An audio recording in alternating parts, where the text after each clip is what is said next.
nous fait au Mali? Qu'est-ce qu'on nous fait au Burkina? Bande de lâches africains. Qu'est-ce qu'on nous fait actuellement au Niger? Est-ce qu'on ne nous tue pas? Ceux qu'on tue tous les jours là en Afrique, ce n'est pas des Africains comme vous. Il faut parler. Il faut parler parce que c'est seulement comme ça qu'on va changer les choses. Et il faut agir. Il faut parler. C'est parce que c'est à force de ne pas parler que nous servons de chair à canon gratuite à tout le monde sur la terre. À cause de gens comme vous, qui avaient la parole, mais qui ne la prenaient pas. Vous avez la parole, vous ne la prenez pas. Vous tremblez pour sauver votre petite situation, en attendant qu'on écrase vos enfants. On écrase vos petits-enfants. Pendant que vous, vous serez dans la tombe, ayant eu une petite carrière acceptable. Vous n'avez même pas pitié de ceux que vous avez mis au monde. À qui vous allez céder un monde dans la servitude, dans le mépris. Un monde pire que celui dans lequel vous avez vécu. À cause de notre lâcheté. Avec ce qui est arrivé aux Africains. Vous avez encore peur de quoi? Qu'est-ce qui peut nous arriver de pire que ce qui nous est arrivé? On nous a ramassés par millions, déportés. On nous a jetés à la mer par millions. Les Africains crèvent dans la Méditerranée, crèvent dans l'océan Atlantique, par dizaines de milliers. Vous êtes toujours en train de trembler. Vous tremblez pourquoi? La mort vous trouvera dans vos maisons.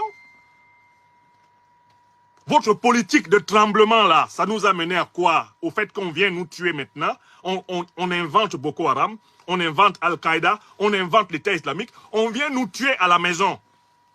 Même quand nous sommes musulmans, des gens viennent nous tuer en nous disant que nous devons être musulmans. Astaghfirullah. Quelqu'un est déjà musulman, tu viens le forcer à être musulman. Ça, c'est quelle mort, ça? Tout ça à cause de la lâcheté, non seulement des Africains en général, mais surtout de nos dirigeants. Parce que je parle du Niger. Chaque fois que je parle du Niger, mes chers frères et sœurs, mes chers amis, je pense à Mahamadou Issoufou. En 2011, à Deauville, Issoufou était face à Obama et il lui a dit « N'attaquez pas la Libye, ne détruisez pas la Libye, parce que si vous détruisez la Libye, vous allez déstabiliser toute l'Afrique. » Mahamadou Issoufou est vivant. Il faut que la justice nigérienne aille chercher ce monsieur, l'amène au tribunal, qui s'explique. Comment peut-il avoir la preuve que c'est Obama, l'OTAN, Sarkozy, Cameroun qui ont déstabilisé, ce sont eux qui ont déstabilisé le Niger.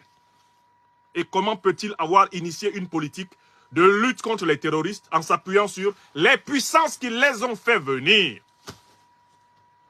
Voilà encore la lâcheté africaine. Voilà la honte africaine, Mahamadou Issoufou. Il est assis à Niamey comme si c'était quelqu'un de sérieux. Dites-moi comment ça peut s'expliquer que Issoufou, Mahamadou Issoufou est dénoncé, est dit à Obama, si vous détruisez la Libye, vous allez nous déstabiliser, nous tous. Il y aura des morts au Mali, des morts au Burkina, des morts au Niger. Issoufou le savait.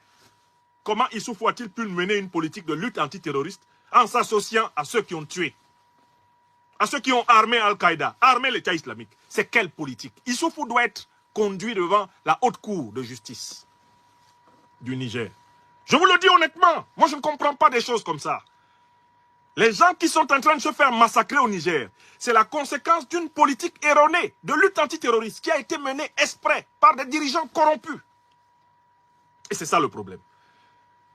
Et c'est ce problème qui déteint même dans le comportement des Africains sur les réseaux sociaux. Au lieu de m'encourager, parce que la lutte que nous sommes en train de mener, c'est pour nous et nos enfants, ils vont venir me décourager. Ne dis pas qu'on est en train de traiter les Nigériens comme on traite les gens à Gaza. Comment je vais faire pour toucher la conscience des gens si je ne mets pas en présence les souffrances? Est-ce qu'il n'y a que la souffrance des Gazaouis qui est scandaleuse? Voilà le problème des Africains.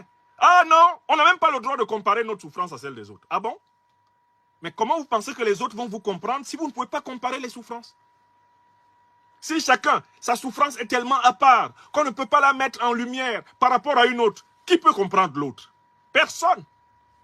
Personne ne peut comprendre l'autre s'il n'y a pas des comparaisons, des analogies. Analogie ne veut pas dire identité, mais l'esprit humain a besoin des analogies pour comprendre. L'embargo, c'est une politique à la Gazaoui. L'embargo consiste à traiter les Africains comme des Gazaouis. Voilà la vérité. Vous ne voulez pas l'entendre, vous l'avez entendu. car on a encerclé le Mali. On ne voulait plus que le Mali aille sur l'océan Atlantique.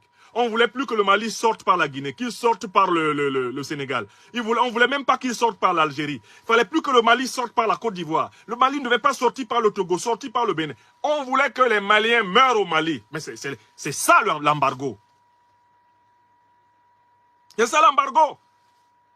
Et je vois les nègres décérébrés de la diplomatie, comment ils s'appellent, béninoise, qui vont à l'ONU, hein, Olusegun Bakari, le ministre de Talon qui sera talonné jusqu'à son étalement, va à l'ONU demander la levée du blocus et de l'embargo contre Cuba.